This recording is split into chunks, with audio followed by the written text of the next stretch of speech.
34వ అధ్యాయం, కీర్తనలు 34వ అధ్యాయము 18వ వచనం.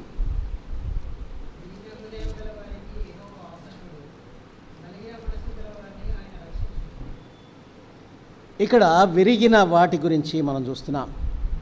మరి దేవుడు వాడుకున్న పరిస్థితులు బైబిల్లో చూసినట్లయితే విరిగిన వాటిని, పగిలిన వాటిని, పిగిలిన వాటిని ఆయన వాడుకున్నట్టుగా మనం చూస్తున్నాం.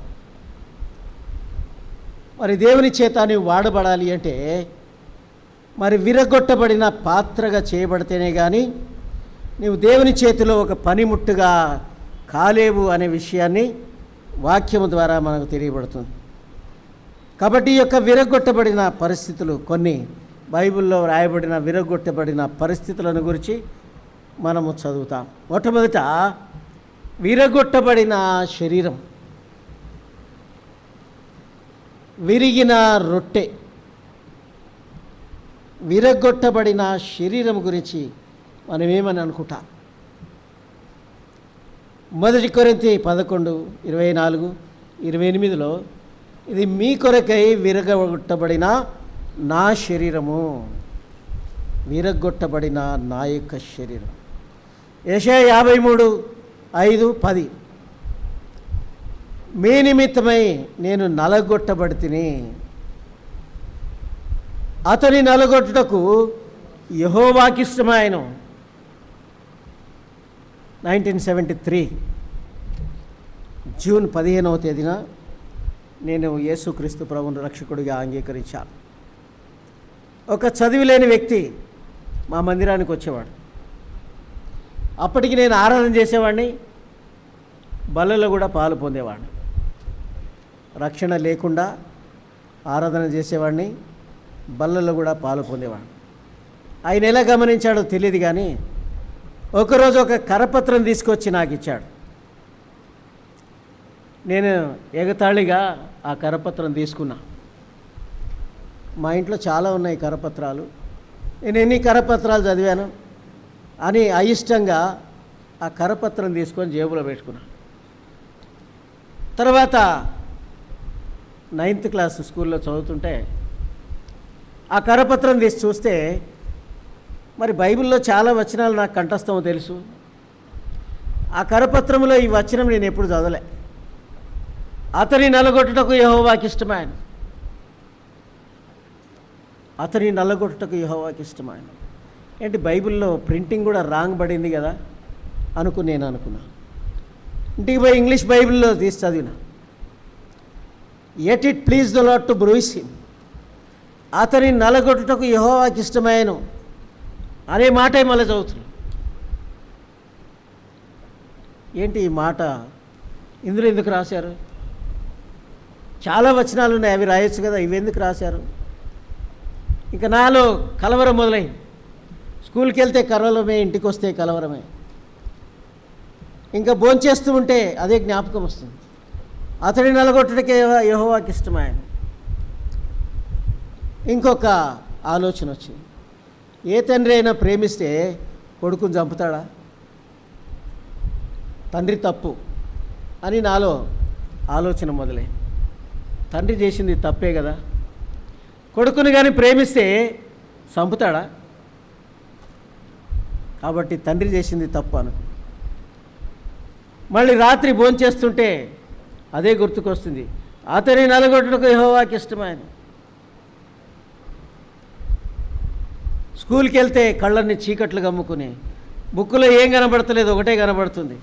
అతని నలగొట్టుటకు యెహోవాకి ఇష్టమాయెను. ఏం చేయాలబ్బా? 3 రోజుల నుంచి ఈ వచనం నన్ను ఎంటబడతా ఉంది. అతని నలగొట్టుటకు యెహోవాకి ఇష్టమాయెను. ఏం చేయాలి ఇప్పుడు? ఇంకా మళ్ళా కరపత్రం తీసి మళ్ళీ చదవడం మొదలు పెడితే చివరిగా ఒక మాట రాసింది. యోహాను సువార్త 3:16 రాసింది. దేవుడు లోకమును ఎంతో ప్రేమించెను. ఆ మాట చదవగానే ఏడవడం స్టార్ట్ చేసి ప్రభా ఇంతగా ప్రేమించినావా, నన్ను ఇంతగా ప్రేమించినావా అని చెప్పడం స్టార్ట్ చేస్తున్నా. ఏడుస్తున్నా, ప్రభువా ఇంతగా ప్రేమించినావా? దేవుడు లోకాన్ని ఎంతో ప్రేమించాననే మాట కంఠస్థం చేశాను, చిన్నప్పటి నుంచి తెలుసు నాకు. ఈ మాట నాకు అర్థమైంది ఎప్పుడంటే యోహాను సువార్త 3:16 చదివిన తర్వాత అర్థమైంది. యెహోవా ప్రభువా నన్ను ఇంతగా ప్రేమించావా? అన్నదమ్ములు ప్రేమించలే, తల్లిదండ్రులు ప్రేమించలే, నన్ను ఇంతగా ప్రేమించినావా? ఆ రోజు రాత్రి 10 గంటలకి నేను ఎన్నడూ పాపినని చెప్పలే. ఆ రోజు ప్రభు సన్నిధిలో ప్రభువా నేను పాపినని చెప్పి, ప్రభువా నేను పాపిని, నన్ను కరుణించు, నా పాపాలు క్షమించు, నీ రక్తంలో నా పాపాలు కడుగు. జూన్ 15, 1973 సంవత్సరం యేసుక్రీస్తు ప్రభు నాకు రక్షకుడైనాడు. ఒకవేళ యేసుక్రీస్తు ప్రభు శరీరమే కానీ విరగొట్టబడకపోతే నేను రక్షణలోనికి వచ్చేవాడిని కాదు, మనందరి మధ్యలో బల్ల ఉండేది కాదు, మనమందరం ఇక్కడ కూర్చునేవాళ్ళం కాదు. మొట్టమొదటిగా నీవు నేను విరగొట్టబడాలనే దానికి ముందుగా ఆయనే విరగొట్టబడ్డాడు. ఈ మాదిరి ఎన్నడెన్నడూ కూడా మనం మర్చిపోకూడదు. నీవు విరగొట్టబడాలని ఆయన చెప్పేదానికి ముందే ఆయన తన్ను తాను విరగొట్టుకున్నాడు, నలగొట్టబడ్డాడు, దేవుని చేత నలగొట్టబడ్డాడు, తీర్పు పొందినాడు. కాబట్టి ఆయన విరగొట్టబడ్డాడు. కాబట్టి ఈరోజు లోకములో అనేక మందిమైన మనం రక్షణలోనికి వచ్చాం. ఆయన మనకు ఆహారంగా మారినాడు. యేసు ప్రభువే కానీ విరగొట్టబడకపోతే ఈరోజు నీకు నాకు ఆహారం లేదు. విరిగి నలిగిన మనసు దేవునికి ఇష్టమైన బలి. దేవుడు ఆయన అంగీకరించాడు. కాబట్టి మొట్టమొదటిగా విరగొట్టబడింది యేసుక్రీస్తు ప్రభు శరీరం అనే విషయాన్ని మనం గ్రహిస్తున్నాం. రెండవదిగా పగలగొట్టబడిన అచ్చ జటామాంసి అత్తరుబుడ్డి. మత్తయి సువార్త 26వ అధ్యాయము 6వ వచనము చూస్తాం. మత్తయి సువార్త 26:6.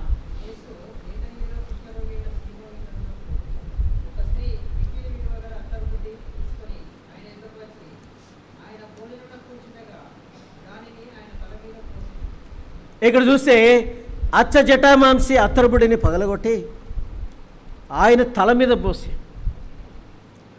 తర్వాత పాదములను తల వెంట్రుకలతో తుడిచింది. ఈ యొక్క స్త్రీ ఎందుకు అంత గొప్ప కార్యం చేసింది? ఆమె జీవితంలో ఉన్నదంతా ఆ యొక్క అచ్చ జటామాంసి అత్తరుబుడ్డే. 300 దేనారాలు. ఈరోజు అవి కన్వర్ట్ చేసినా కూడా చాలా ఎక్కువ డబ్బు అవుతుంది.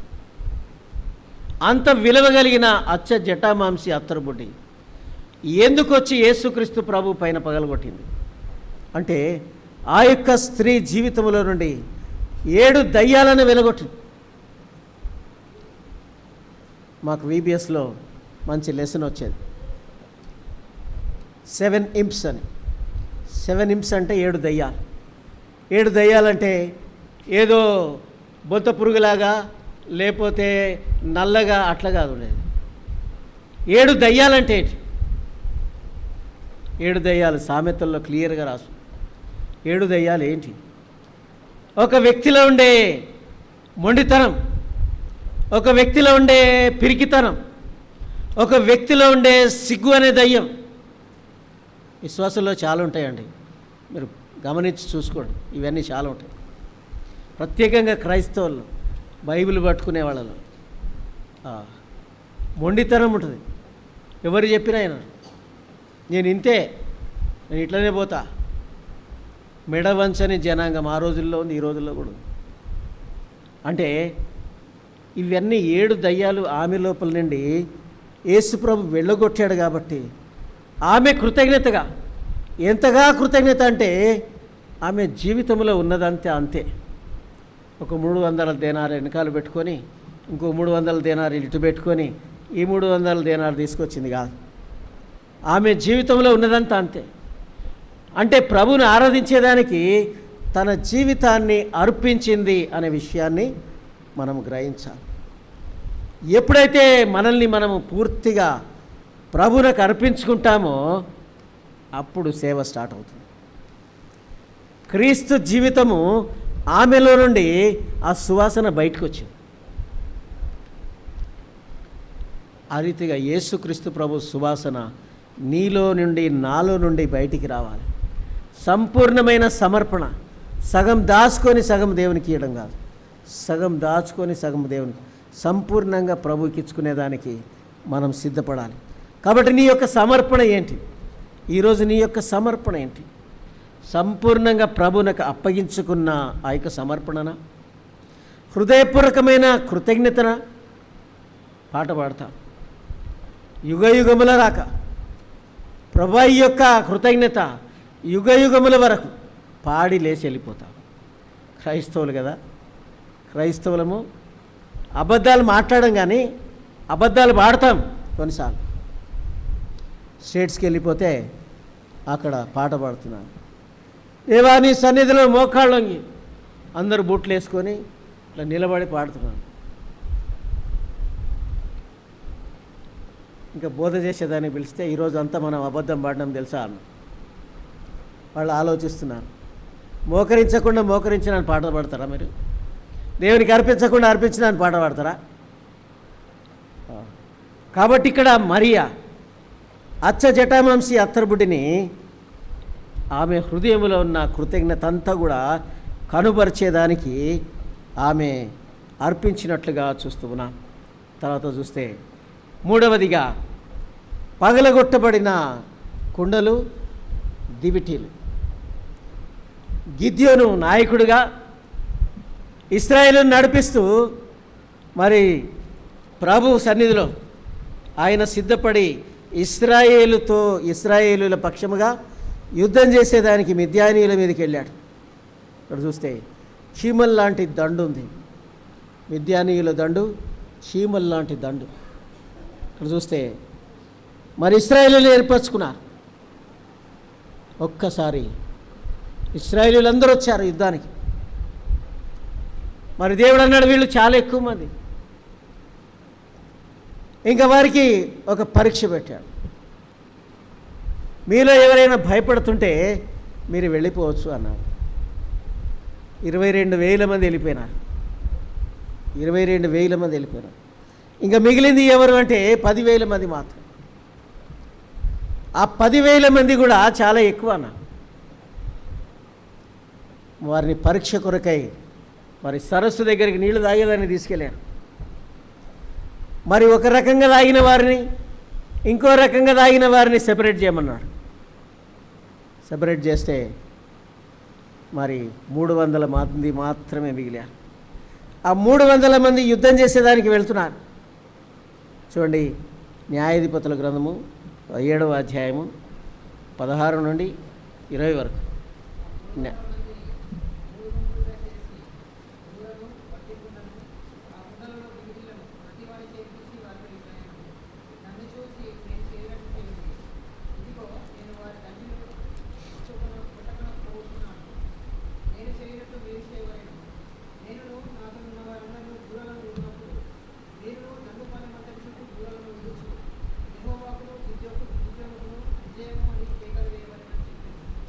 ఇక్కడ చూస్తే మొట్టమొదటిది విధేయతను దేవుడు పరిగణిస్తూ ఉన్నాడు. నాయకత్వానికి విధేయత. ఈ దినమున మరి సంఘములో సుప్రీం ఎవరు? ఇది గమనిస్తు. సంఘములో సుప్రీం ఎవరు? పాస్టర్ సుప్రీం అట.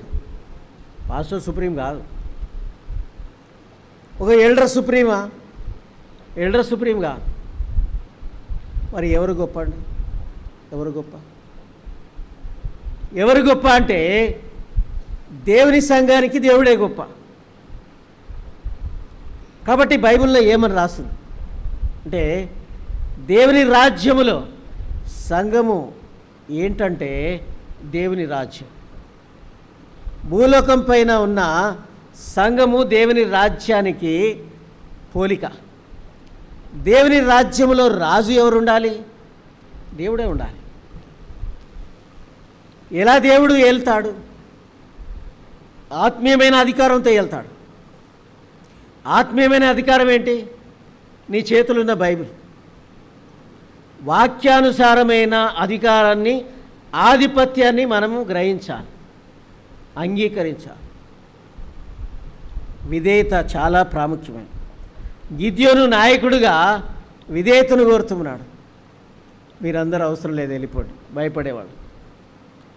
మీరు ఈ రకంగా నీళ్లు తాగిన వారు ఈ పక్కకు రండి. ఈ 300 మంది మాత్రమే. ఈ 300 మందిని 3 భాగాలుగా చేశాడు. ప్రతి ఒక్కరికి ఒక కుండ, ఒక దివిటి. యుద్ధానికి ఎవరైనా కుండను తీసుకెళ్తారా? కుండ అంటే మన శరీరాలు, దివిటి అంటే నీలో ఉన్న పరిశుద్ధాత్మ. కాబట్టి కుండ పగలగొట్టాలి. కుండ పగలగొట్టినప్పుడు దివిటి బయటికి కనపడాలి. నీలో ఉన్న పరిశుద్ధాత్మ దేవుడు పనిచేయాలి అంటే నీవు కుండను పగలగొట్టాలి. నీ శరీరం అనే కుండ. ఓ పెద్ద సంఘానికి వెళ్ళి చెప్పిన, రిటైర్ అయిన వాళ్ళందరూ వెనకాల కూర్చున్నారు. బ్యాంకులో ఒక్కొక్కరికి మినిమం 50 లక్షలు, ₹1,00,00,000 ఉంటుంది. అది కుండ అన్న. అందరికీ ఒళ్ళు చెల్తారు. ఏంటి ఇంత కాంట్రవర్షియల్గా మాట్లాడుతున్నాడు? కుండ పగలగొట్టాలి. కుండ ఎట్లా పగలగొట్టాలి? ఆడనే కుర్చీలోనే కూర్చుంటావా? లేచి ఊరు బయటికి పోవాలి. ఊరికి బయట పోయి గుడిసేసుకొని అక్కడ సేవ మొదలు పెట్టాలి. ఈ పైసలన్నీ అవజేయాలి. నేను కూడా రిటైర్ అయినా, నా బ్యాంకులో రూపాయి కూడా లేదు, వచ్చి చూడండి అని చెప్పి నేను పని చేస్తున్నాను. అంటే సేవ చేయాలి. అంటే నీ యొక్క కుండని పగలగొట్టాలి. కుండ ఏంటి? కుండ అంటే శరీరానుసారమైన విషయం. నీ శరీరం పైన నీవు ఆధారపడుతున్నావు. నా కుమారులు, నా కుమార్తెలు అందరు సెటిల్ అండి, అందరు సెటిల్. అందరు ఇంత జీతం సంపాదిస్తున్నారు. దేనికి? కుండ పెద్దగా అయింది. ఆ పెద్దగా అయిన కుండ పగలగొట్టాలి. గిద్యోను చెప్పాడు 300 మందికి, ఈ కుండలు పగలగొట్టాలి. గిద్యోను ఖడ్గము యెహోవా ఖడ్గం అన్నప్పుడు కుండలు పగలగొట్టాలి. కుండలు పగలగొట్టుకుంటే దివిటి బలం. అమాలేకీయులు ఎలా ఓడించబడ్డారు? దేవుడు మరి ఏం చేశాడు అంటే మాటుగాండ్రలు నిర్మించారు. మాటుగాండ్లు అంటే ఏంటి? ఆర్మీలో చూస్తే కేమోఫ్లాజ్ అండ్ కన్సిల్మెంట్ అని ఒక టెక్నిక్ వాళ్ళు వాడతారు. వాళ్ళు ఎక్కడున్నా కూడా వాళ్ళ వాహనాలు, వాళ్ళ డ్రెస్సులు, వాళ్ళ ఆఫీసులన్నీ కూడా సగం మట్టి కలర్తో ఉంటాయి, సగం చెట్టు కలర్తో ఉంటాయి. ఎందుకు? ఎదుటోని కనబడకూడదు. కాబట్టి మాటుగాండ్లు నియమించి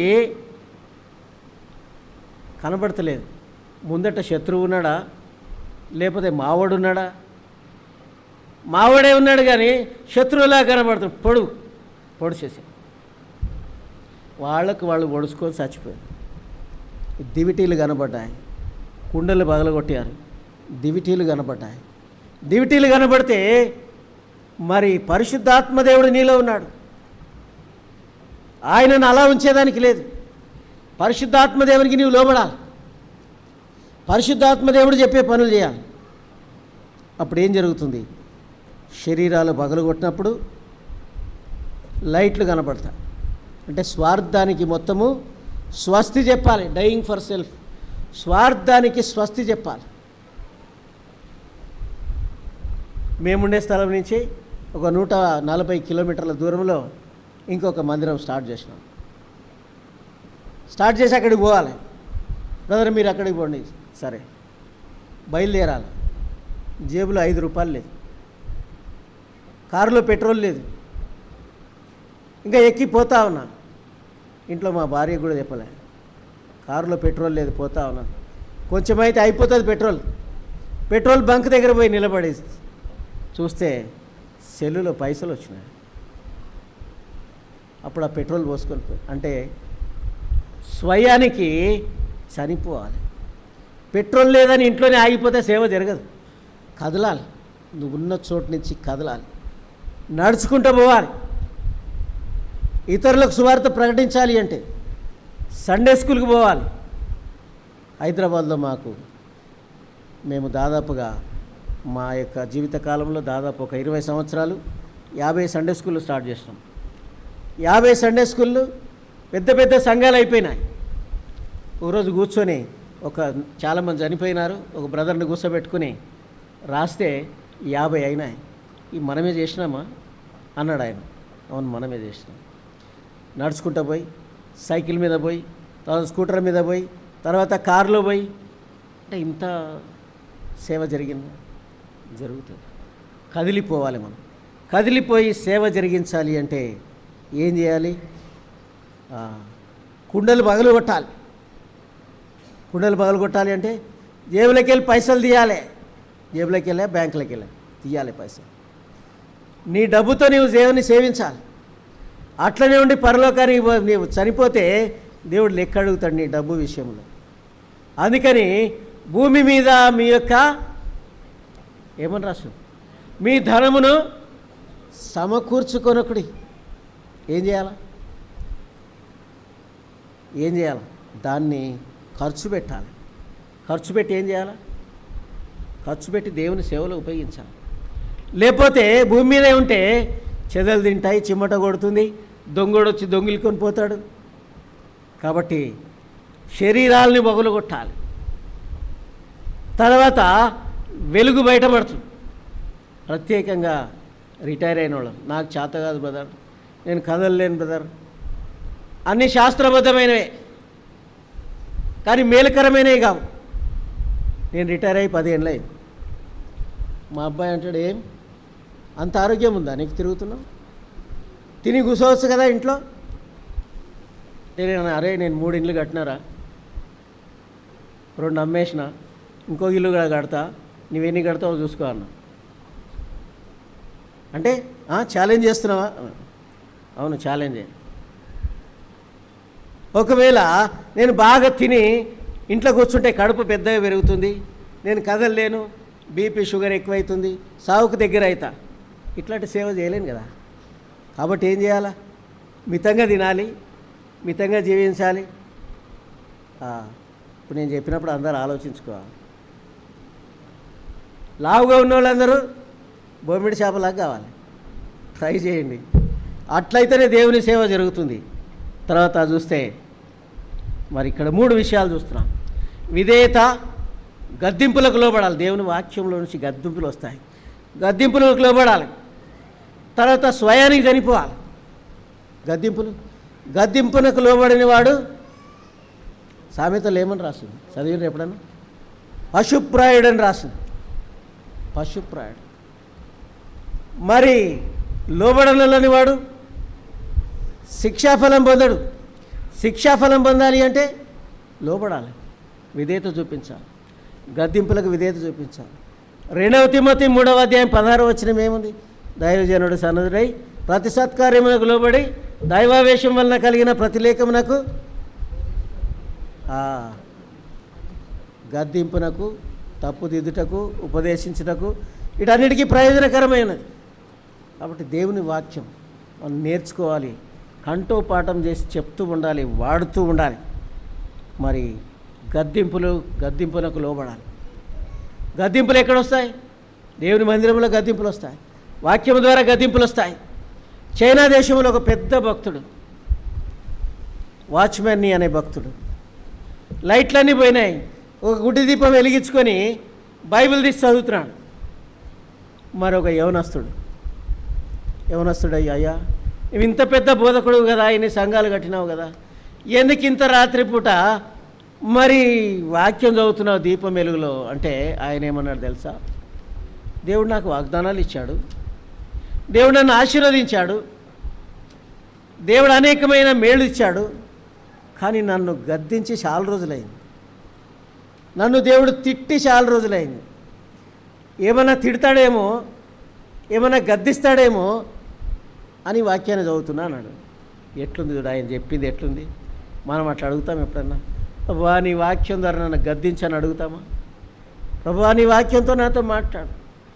మంచి భర్తని, మంచి భార్యని, మంచి ఉద్యోగమే, ఇంత కూడా కష్టం ఉండొద్దు, అందులో కష్టాలన్నీ తీసేయి, ఇట్లా నా ప్రార్థన చేసేది. కాబట్టి ప్రభువా నాకు శ్రమలు కలిగించు, నాకు కష్టములు కలిగించు, నీకు సమీపంగా తీసుకురా, నీ ఉద్దేశంలోనికి తీసుకురా అని మనం ప్రార్థన చేయాలి. తర్వాత 4వ విరగొట్టబడిన విషయం, విరగొట్టబడిన గోడలు. ఎరికో గోడలు విరగొట్టబడ్డాయి. ఇట్లా ఉన్న గోడ ఇట్లా పడిపోయింది. ఎరికో గోడ మందం ఎంతో తెలుసా? ఎరికో గోడ ఎంత మందం ఉంది? మరి మెట్టుపల్లిలో గోడ ఎంత మందం కడతాం? 4 ఇంచులు, లేకపోతే 6 ఇంచులు కడతాం, లేకపోతే 9 ఇంచులు కడతాం, లేకపోతే నెక్స్ట్ ఎంత మంది బేస్మెంట్ కట్టాలంటే ఎంత ఎక్కువ అంటే 24 ఇంచులు కడతాం, అంతకంటే ఎక్కువ కట్టాం కదా. ఎరికో గోడ మీద రాహాబు ఇల్లు ఉందట తెలుసా? రాహాబు ఇల్లుండగా 8 రథాలు ఎరికో గోడ మీద పరిగెత్తాయంట. నినివే గోడ మందం గురించి రాస్తాడు. అష్షూరు గోడ అంటే నినివే గోడ ఒకటే. ఎంత మందం ఉంది తెలుసా? అది 86 మూరలు. అప్పుడు మనుషులు ఎంత పెద్దగా ఉండేటోళ్ళు. మనుషులు ఎంత పెద్దగా ఉంటుండే మనుషులు అప్పుడు? 6 ముళ్ళ జానెడా? 6 ముళ్ళ జానె ఉండవు. వాళ్ళ మూర ఎత్తుంటుంది. ఇప్పుడు నా మూరనే ఫీటున్నర, మళ్ళీ వాళ్ళ మూర పెడితే 2 ఫీట్లు ఉంటుంది. 86 మూరలు అంటే 86 × 2 వేసుకుందాం. ఎంత 86 × 2? 160, 172. 172 ఫీట్ల మందము నినివే గోడ. మరి ఎరికో గోడ మందము ఎంతో తెలియదు మరి ఎగ్జాక్ట్గా, కానీ 8 రథాలు ప్యారలల్గా పరిగెత్తాయి. ఆ ఎరికో గోడ మీద రాహాబు వేష ఇల్లుంది. ఆ యొక్క గోడలను పడగొట్టడము అసాధ్యం. క్రియాపూర్వకంగా చూస్తే ప్రాక్టికల్గా ఇంపాసిబుల్ పడగొట్టడం. మరి ఇశ్రాయేలీయులకు దేవుడు ఆజ్ఞాపించాడు, యెహోషువను తీసుకొని పోయాడు. ఆ గోడలు పగలగొట్టిండంటే దేవుడిని ఏమనాలా? గాడ్ ఆఫ్ ఇంపాసిబిలిటీస్ అంటా నేను. అసాధ్యమైన కార్యములు చేసే దేవుడు అంట. అంటే నీ జీవితంలో నా జీవితంలో ఎంతో గడ్డు సమస్యలు, అసాధ్యమైన కార్యములు, అవి జరగవు అనేవి కరెక్ట్ పూర్తిగా మనకు తెలుసు. అలాంటి కార్యాలని సాధ్యం చేసే దేవుడు. మనుషులకు అసాధ్యమైనది ఎవరికి సాధ్యం? దేవునికి సాధ్యం. మనుషులకు అసాధ్యమైనది ఏ బుల్డోజర్ కూడా పాల్గొట్టేదానికి లేదు. మరి దేవునికి ఎట్లా సాధ్యమైంది అంటే దేవుని స్తుతించుట ద్వారా. మొట్టమొదట ఈ యొక్క ఇశ్రాయేలీయులందరూ కూడా మరి ఐగుప్తు నుంచి స్టార్ట్ అయినప్పుడు ఎంతమంది ఉంటారు? ఎంతమంది? 20 లక్షలు ఉంటారు ఐగుప్తు నుంచి స్టార్ట్ అయినప్పుడు. ఎరికోకి వచ్చినప్పటికి ఎన్ని కోట్లు అయి ఉంటారు అనుకుంటారు? నేను క్యాల్కులేట్ చేసిన 3 నుంచి 4 కోట్ల మంది. 3 నుంచి 4 కోట్ల మంది ఎరికో గోడ చుట్టూ తిరిగిండ్రంటే ఏమనుకోవాలి? 3 నుంచి 4 కోట్ల మంది ఎరికో గోడల చుట్టూ తిరిగిండ్రంటే ఏమనుకోవాలి? మరి ఎట్లా నడిచిండ్రో? ఓపెన్ ఎయిర్ నడిచేటప్పుడు ఎంత కష్టమైందో. మెట్టిపల్లిలో ఓపెన్ ఎయిర్ నడిచిండ్రా? బయట పోయినరా ఎప్పుడన్నా ఓపెన్ ఎయిర్? ఈబీఎస్ టైంలో మనం చక్కగా నడుస్తామా? వంకర్ తింకర్ నడుస్తాం. నేను ఇంత దూరం నడుస్తాను. ఈ ఓపెన్ ఎయిర్ తీసుకెళ్తే అందరూ పక్కకు వస్తారు, లైన్లో ఎవరు ఉండరు. మరి 3 కోట్ల మంది నుంచి 4 కోట్ల మంది దాకా ఎట్లా నడిచింటారు వాళ్ళు? పాటలు పాడుతూ నడిచినారు, వాయిద్యాలు వాయిస్తూ నడిచినారు, నాయకుడు చెప్పినట్టుగా నడిచినారు. ఒక 100 మంది నాయకునికి లోబడమంటే చాలా కష్టం. 200 మంది లోబడాలంటే చాలా కష్టం. అన్ని కోట్ల మంది నాయకునికి ఎట్లా లోబడ్డారు? ఎట్లా నడిచినారు వాళ్ళు? ఇక్కడ మొట్టమొదటి చూసినట్లయితే విధేయతను చూస్తాం. బలహీనత కలిగిన మనుషులు విధేయత అంటే నాయకత్వానికి లోబడింది. మరి నడవాలంటే కూడా ఇష్టం కావాలిగా. రోజు ఒకసారి నడవాలి చుట్టూ. మరి 7వ రోజు 7 సార్లు నడవాలి. మరి చూస్తే మంత్రాలకు చింతకాయలు రాలుతాయా? నేను కానుంటే యెహోషువ దగ్గర పోతుంటే, యెహోషువ ఏదైనా ఉంటే బుద్ధి కలిగిన బుర్ర ఉన్న పని చేయి, బుర్ర లేని పని ఎందుకు చేస్తావు అని చెప్తుంటే, మరి గోడలు పగలగొట్టడమా లేకపోతే ఎట్లైనా చేయాలి. కానీ ఇదేం చుట్టూ నడవడం, పాటలు పాడడం, వాయిద్యాలు వాయించడం కాబట్టి ఇక్కడ చూసినట్లయితే దేవుని స్తుతించడం ద్వారా అసాధ్యమైన కార్యాలు సాధ్యం చేస్తాడు. నీ జీవితంలో దేవుని స్తుతించడం ద్వారా అసాధ్యమైన కార్యాలు చేస్తాడు. భర్త రక్షణలోనికి రాలేదా? భార్య రక్షణలోనికి రాలేదా? ఇరుగు పొరుగు వారి రక్షణలోనికి రాలేదా? నీ జీవితంలో నీకు ఎదురుపడే విషయాలు అసాధ్యమైనవి ఏవైనా ఉన్నాయా? ఎరికో గోడ కంటే అసాధ్యమైనవి ఉన్నాయా? అసాధ్యమైనవి సాధ్యం చేసేదానికి దేవుడు మనకు అందుబాటులో ఉన్నాడు. మన పితరులను కనికరించాడు. ఇర్మియా గ్రంథం 32వ అధ్యాయం 17 నుంచి 27 వరకు చూస్తే అక్కడ దేవునికి అసాధ్యమైనది ఏదైనా ఉన్నదా? దేవునికి అసాధ్యమైనది ఏదైనా ఉన్నదా? ఆలోచన విషయంలో గొప్పవాడు, పని జరిగించే విషయంలో శక్తి సంపన్నుడు, great in council and mighty in deed. ఆలోచన విషయంలో ఆయన కంటే గొప్పవాడు ఎవరు లేరు. పని జరిగించే విషయంలో శక్తి సంపన్నుడు, మన పితరులను కరికరించిన దేవుడు, వేవేలకి కృప చూపించిన దేవుడు. అది చాలా ప్రాముఖ్యమైన భాగం. మీరు తర్వాత చదువుకోండి. ఇర్మియా గ్రంథం 32వ అధ్యాయం 17 నుంచి 27 వరకు చూస్తే ఇవన్నీ కనబడతాయి. వేవేలకి కృప చూపించాడు. నీవేమో లెక్కన ఏదో అంటాం చూడు, మనం ఏదో అంటాం, ఎంతోమందిని పడగొట్టా, నీవు నా ముందు ఒక లెక్కన అంటాం కదా. మరి వేవేలకి కృప చూపించిన దేవుడు నీవు నేను ఆయన ముందర ఒక లెక్కన, మన సమస్యలు ఒక లెక్కన. ఈరోజు నీవు నేర్చుకోవలసిన విషయం ఏంటంటే విరగొట్టబడిన గోడల ద్వారా నీ జీవితంలో, నీ కుటుంబంలో, నీ యొక్క సంఘములో అసాధ్యమైనవి సుసాధ్యంగా చేసేదానికి దేవుడు అందుబాటులో ఉన్నాడు. అయితే మనం ఏం చేయాలి? మనము బలహీనమని తెలుసుకోవాలి. తర్వాత దేవుని కార్యానికి మనము ఇష్టం కనబరచాలి. దేవాన్ని కార్యం మా మధ్యలో చెయ్యి, ఇష్టాన్ని కనబరచాలి. తర్వాత చూస్తే లోకము పట్ల బుద్ధిహీనులమని ఒప్పుకోవాలి. ఎరికో చుట్టూ నడుస్తుంటే గోడల మీద ఉండి అందరు హేళన చేస్తున్నారు. పిచ్చోళ్ళు రాయిళ్ళంతా పిచ్చోళ్ళు లాగలుగుతారు. ఆ హేళన చేసే వాళ్ళందరూ తెల్లవారు ఏమైనారు? ఏడవ దినమున అందరూ నశింపజేయబడ్డారు. కానాను పట్టణానికి పోవాలి అంటే ఎరికో పట్టణం దాటాల్సిందే వాళ్ళు. వేరే బైపాస్ రూట్ లేదు. ఖచ్చితంగా ఎరికో పట్టణం మీదుగానే పోవాలి. దాన్ని నాశనం చేసే పోవాలి. ఎరికో పట్టణాన్ని వాళ్ళు కాల్చివేసినట్టుగా చూస్తున్నాం. కాబట్టి అసాధ్యమైన కార్యములు, నీవు నమ్ముకున్న దేవుడు ఎలాంటివాడు? అసాధ్యమైన కార్యాలు చేసేవాడని నీవు నమ్ముతావా? ఒకసారి గుండె మీద చేసుకొని, అసాధ్యమైనవి నా జీవితంలో అసాధ్యమైనది నేను నమ్ముకున్న దేవుడు చేస్తాడు అని నేను నమ్ముతానా? చూసినట్లయితే 5వ విరగొట్టబడిన వ్యక్తి, విరగొట్టబడిన సౌలుగా అధికారం పొందినవాడుగా, ప్రధాన యాజకుల దగ్గర నుంచి, ప్రభుత్వం నుంచి అధికారం పొంది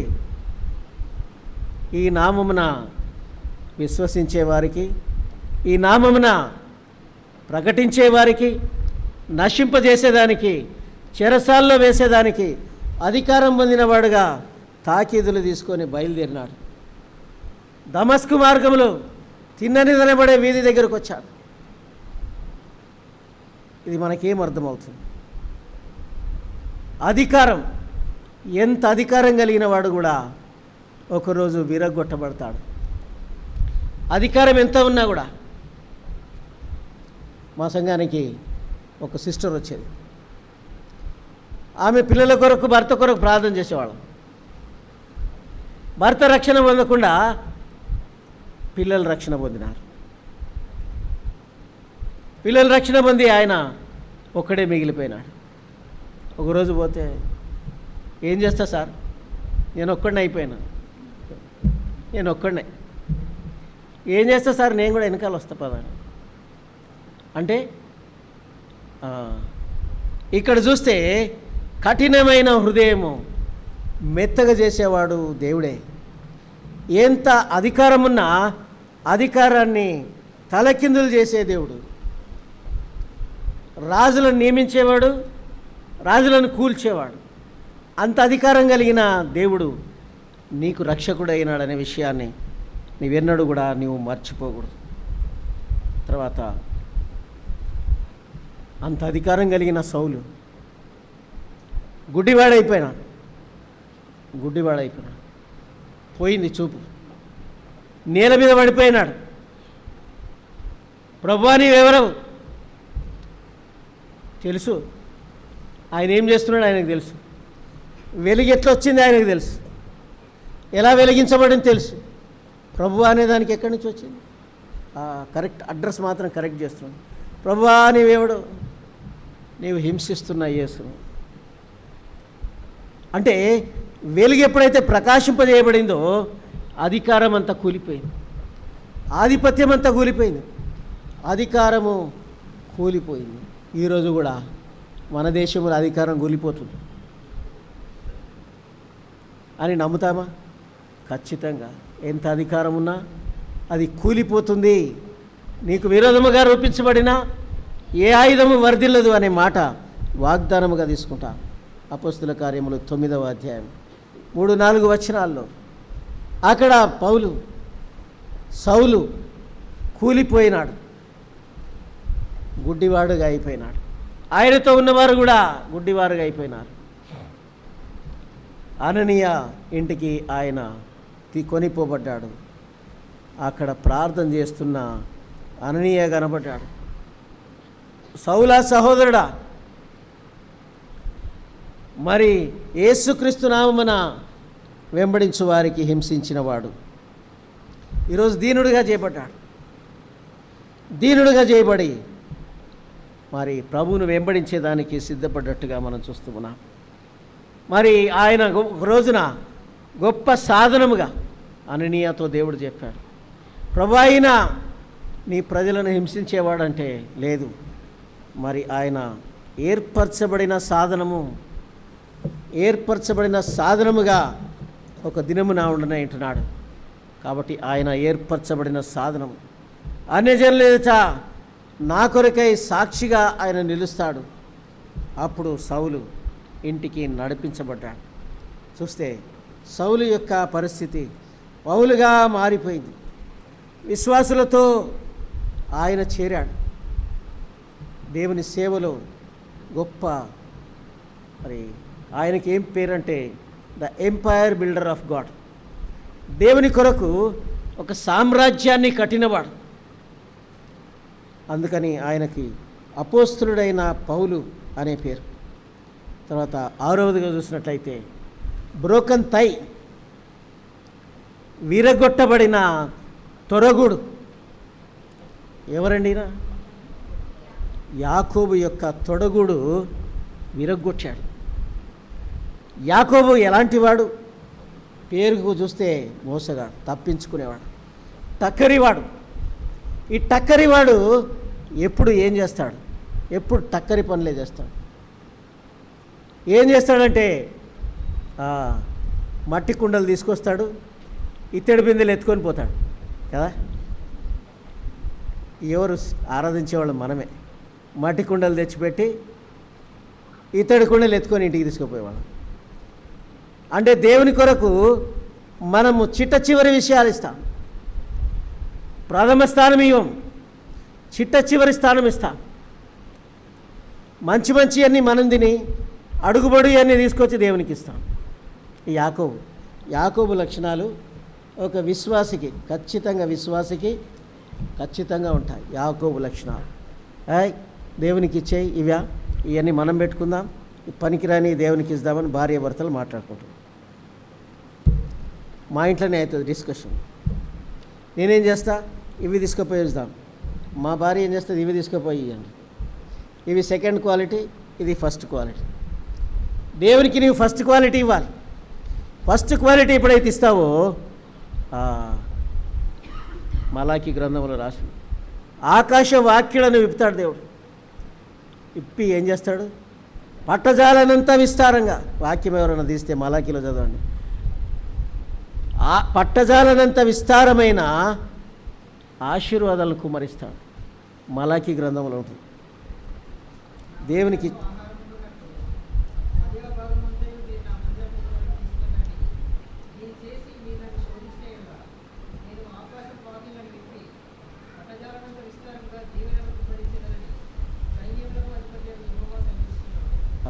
ఇక్కడ చూస్తే తప్పించుకున్న యాకోబు ఏం చేసిండంటే దేవుని మాట వినేదానికి సిద్ధపడ్డాడు.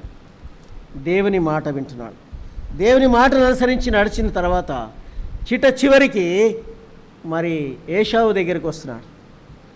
ఏశావు దగ్గరికి వచ్చిన సమయంలో తన ప్రాణానికి ఎంత భయపడ్డాడు. మన ప్రాణం మనం కాపాడుకుంటాం.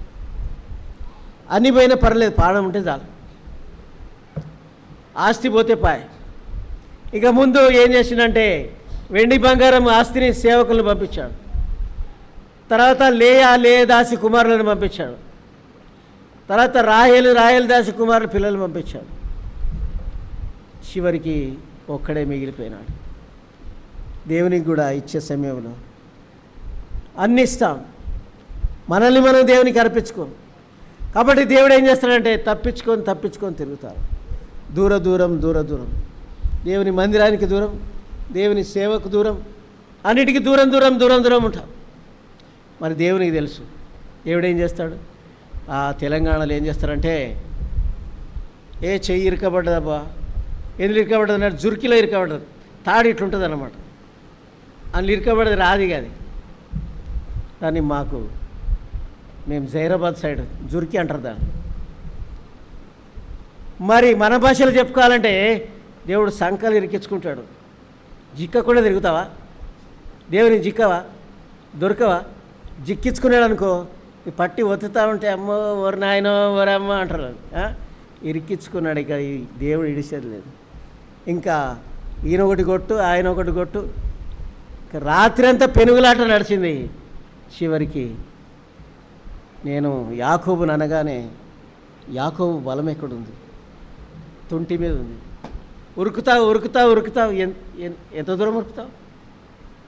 ఉరికి ఒకరోజు ఇరకబడ్డాడు. తొడగుడు కొట్టేసిండు. ఇక కొట్టిన తర్వాత ఇశ్రాయేలుగా మార్చిండు. మోసగాడైన యాకోబును ఇశ్రాయేలుగా మార్చినట్లుగా మనం చూస్తూ ఉన్నాం. తర్వాత చూసినట్లయితే 7వ విరిగిన విషయం, పగిలిన పైకప్పు. మార్కు సువార్తలో పరిగిన పైకప్పు గురించి మార్కు సువార్త 2వ అధ్యాయం 2వ వచనం చూస్తే పైకప్పు పగిలింది. ఈ పైకప్పు పగలాలి. మంచి గట్టి రూఫ్ వేసుకున్నారు. ఇప్పుడు ఏడ పగులుతుందబ్బా? రూఫ్ వేసి రాడ్లకు మళ్ళీ డబుల్ రాడ్లు వేసి సూపర్ బిల్డింగ్ కట్టిన తర్వాత పైకప్పు పగలాలంటే ఎక్కడ? ఇక్కడ చూస్తే చదవండి, మార్కు 2:2.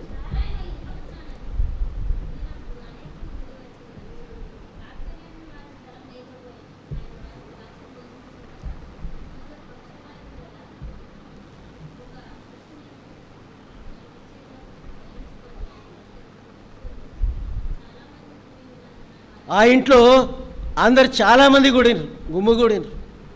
యేసుప్రభు దగ్గరికి పోవాలి అంటే చోట్లేదు. కాబట్టి యవనస్తులు కావాలి. యవనస్తులు లోకానికి కావాలి, సైతానికి కావాలి, దేవునికి కూడా కావాలి. అందరూ యవనస్తులే కావాలి. ఇప్పుడు నేను మంచి ఉద్యోగంలో పనిచేస్తున్నాను. ఇప్పుడు నాకు 70 ఏళ్ళు. నాకు ఉద్యోగం ఇవ్వమంటే ఎవరు ఇయ్యరు. రిటైర్ అయిపోయింది, సర్వీస్ అయిపోయింది, ఇంకోసారి రావద్దు. మరి అదే యవనస్తులు అయితే 18 ఇయర్స్ అయితే రమ్మంటారు. మంచి సర్వీస్ చేయగలడు, మంచి బలం ఉంది, ఎక్కువ రోజులు ఉండగలడు.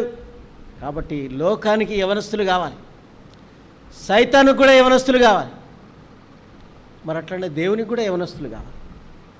కాబట్టి యవనస్తుల యొక్క కార్యము చాలా గొప్పది.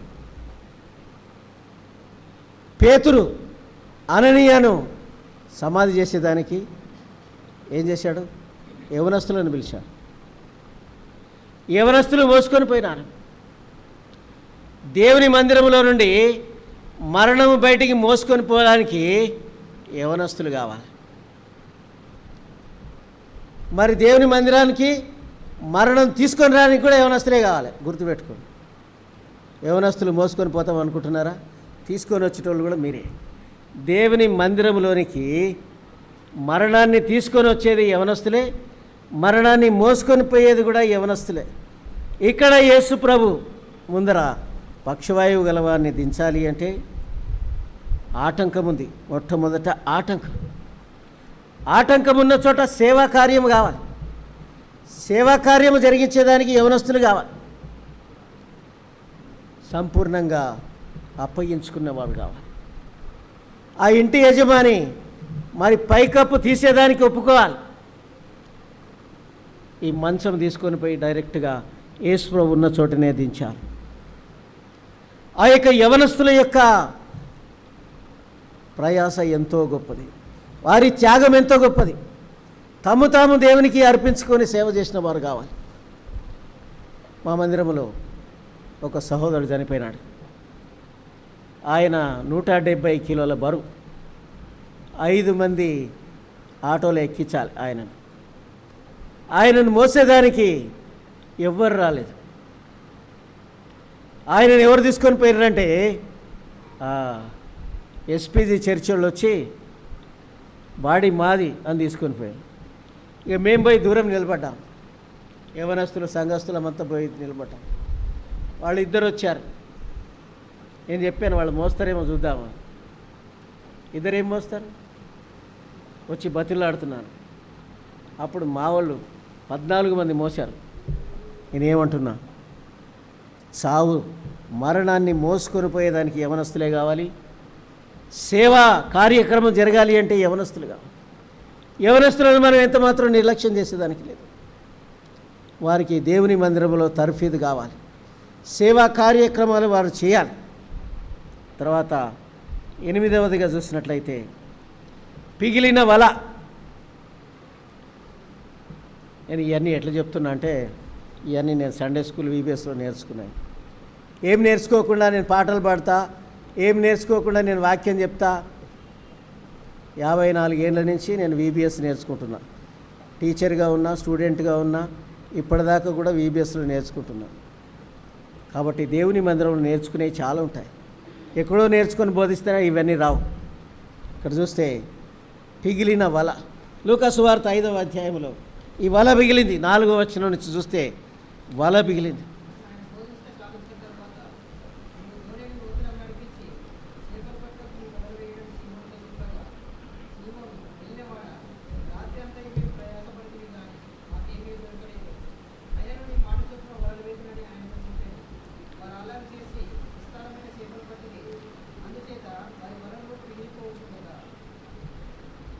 రాత్రి అంతా శ్రమ పడిన పరిస్థితి. రాత్రి అంతా శ్రమ. రాత్రి అంటే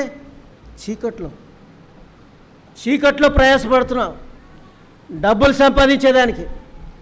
బొక్క బొరల పడి పొద్దు నుంచి రాత్రి దాకా పనిచేసి మరి 100 రూపాయలకు 200 అయితే ఏమనుకుంటే 100 అట్టనే ఉంటున్నాయి. కానే కాదు. అందుకని సామెతల గ్రంథం 10:22లో యెహోవా ఆశీర్వాదము ఐశ్వర్యం ఇచ్చును, నరుల ప్రయాస దాన్ని ఎక్కువ చేయదు. రాత్రి అంతా శ్రమపడ్డాను. ఎడం ప్రక్క మరి కుడి పక్క వేసేదానికి యేసుప్రభు మాట వినాల్సి వచ్చింది. కుడి ప్రక్క అంటే సరైన చోట, రైట్ వే, సరైన చోట దేవుడు చెప్పిన మాటకు లోబడడం చాలా ప్రాముఖ్యమైనది. అనుభవం కలిగిన వాళ్ళే, జాలరులే, వాళ్ళకి చేపలు పట్టడం బాగా తెలుసు. వాళ్ళకి ఎవరు చెప్పాల్సిన అవసరం లేదు. యేసు ప్రభు చెప్పినప్పుడు, ప్రభా మాకు తెలుసు కదా, నీవే చెప్పాలనా, మేము శ్రమపడ్డాము, కానీ అయినా నీ మాట చొప్పున, ప్రభు మాట వినేదానికి మనం ఇష్టపడాలి. ప్రభా నీ యొక్క మాట చొప్పున, నీ మాట చొప్పున, ప్రభు యొక్క మాట చొప్పున జరిగించేదానికి మనం ఇష్టపడాలి. ఇష్టపడినప్పుడు ఏం జరుగుతుంది? ఒక మంచి వ్యాఖ్యానకర్త ఏమని రాశాడంటే, రాత్రంతా శ్రమపడ్డారట. పొద్దున లేచి చూస్తే పడవ ఆడనే ఉంది. ఎందుకు ఆడనే ఉంది పడవ? ఒడ్డున ఒక గూటానికి కట్టేసినాడు తాడుతో కట్టిన పడవని రాత్రి అంతా తెడ్లేసి దేవుతుంది. అంటే మన మనసులు కట్టేసి అమ్మ మరి ఎట్లా పిల్లని చూసిండ్రు కదా, అంత సమంజసమన్నా ఏం డౌట్ లేదు. మా దగ్గరేమో ఏం డౌట్ లేదని వెనుక నుంచి పోయి గంతిస్తేనే అంటే మనసులు ఉంటాయి. మనసులు కట్టివేయబడి దేవుని సన్నిధిలో ప్రార్థించినట్లయితే ఏం జరగదు. ఉన్న జాగాలనే ఉంటావు, పెరుగుతావు అనుకుంటావు, కానీ పెరగవు.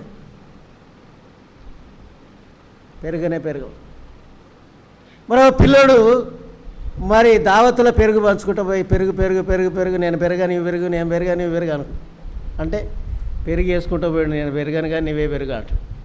అంటే ఇక్కడ కూడా చూస్తే కట్టబడిన హృదయాలు, మన హృదయాలు ఎక్కడో కట్టబడిన తర్వాత ఇంకా నేను ముందుకు పోతున్నా, చాలా ముందుకు పోయినా,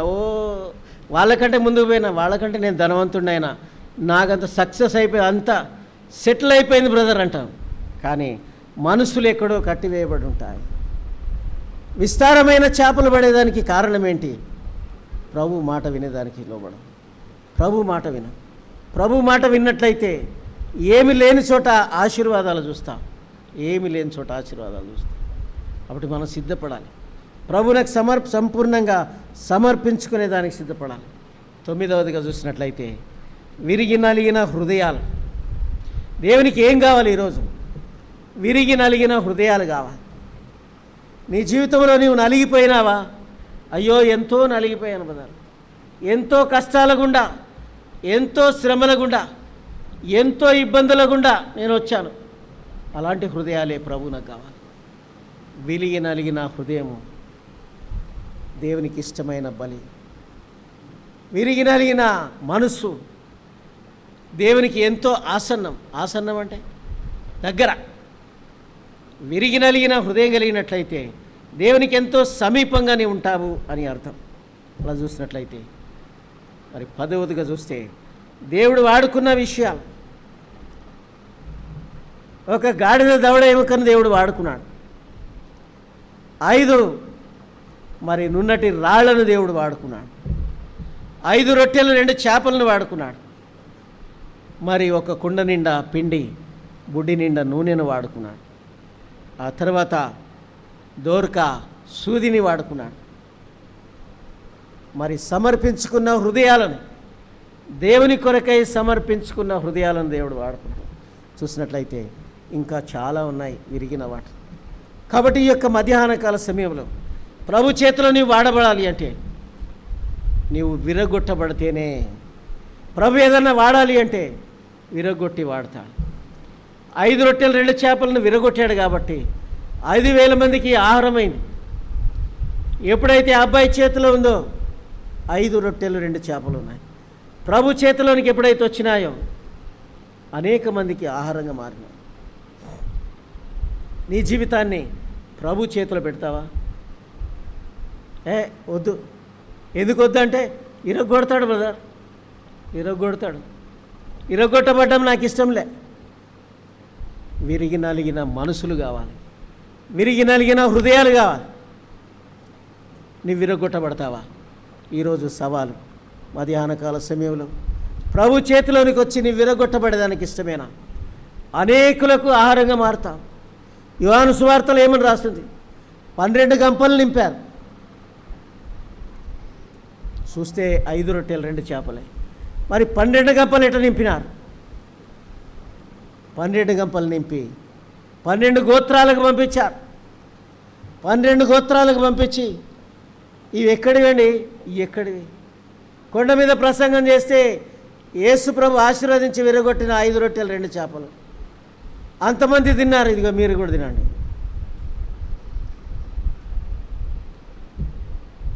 బల్లపైన మిగిల్చబడిన ఆ రొట్టె ముక్కలు శరీరము, ప్రభు యొక్క రక్తము. సార్వత్రిక సంఘములో చెదిరిన వారందరికీ సూచించేది ఏంటంటే విరగ్గొట్టబడిన శరీరం, యేసుక్రీస్తు ప్రభు యొక్క శరీరము అందరికీ, ప్రతి ఒక్కరికి అందుబాటులో వచ్చినంత వరకు, ప్రతి ఒక్కరు నమ్మినంత వరకు ఆ యొక్క 5 రొట్టెలు 2 చేపలు మిగిలిన గంపల్ని ఏ రీతిగా అయితే పంచిపెట్టారో అలాంటి పంచిపెట్టే ప్రక్రియ జరగాలి. దేవుడు చేసిన సూచక క్రియ, గొప్ప కార్యం అందరికీ తెలియాలి. ప్రభు వాడుకోవాలి అంటే విరగొట్టబడాలి.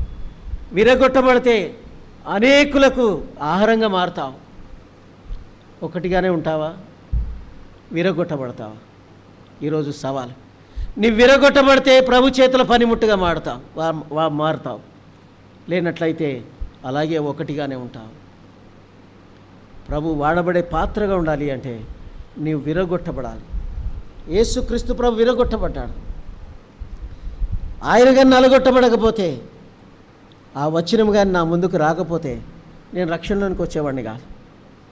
ఆ రోజు రాత్రి కన్నీటితో నా పాపాలు ఒప్పుకోవడం జరిగింది. ప్రభువా, నువ్వు నలగొట్టబడ్డావు, అంతగా నన్ను ప్రేమించావా? ఆయనే విరగొట్టబడిన తర్వాత నీవు నేను ఎంతటి వారము? విరగొట్టబడేదానికి మనము సిద్ధంగా ఉండాలి.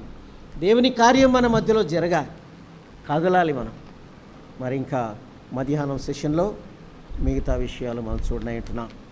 మరి దేవుడు తన వాక్యమును దీవించునుగా.